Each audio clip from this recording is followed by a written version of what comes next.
আলহামদুলিল্লাহ, আল্লাহর শুকরিয়া আদায় করি যে আল্লাহ রাব্বুল আলামিন এত একটা সুন্দর অনুষ্ঠানের মধ্যে আর বেগুন রায়বার তৌফিক দান করি। আলহামদুলিল্লাহ, আমাদের ছেলে মেয়ে আমাদের হোলি কোরআন মডেল ইনস্টিটিউটের মধ্যে যে সুন্দর পরিবেশে লেখাপড়া চলতেছে, এটা অতুলনীয়।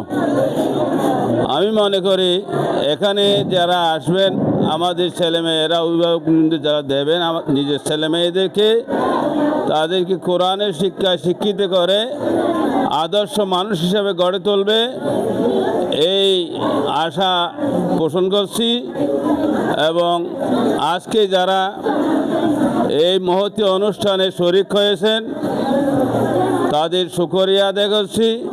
আমাদের এই মডেল মাদ্রাসার, হেফজা মাদ্রাসার প্রতিষ্ঠাতা জনাব হাফেজ হেলাল সাহেব যে উদ্যোগ নিয়েছেন, ওনার জন্য আল্লাহর দরবারে দোয়া করি যেন এই দেশের, এই এলাকার ছেলে মেয়েদেরকে কোরআনের শিক্ষায় শিক্ষিত করার জন্য ওনার প্রচেষ্টা অব্যাহত থাকে এবং এই প্রচেষ্টার মাধ্যমে আমাদের ছেলে মেয়েদেরকে একজন খাঁটি মুসলমান হিসেবে বুনিয়াদী শিক্ষা প্রদান করবেন, এই আশা পোষণ করে আমার বক্তব্য শেষ করছি। আসসালামু আলাইকুম ওয়া রাহমাতুল্লাহ।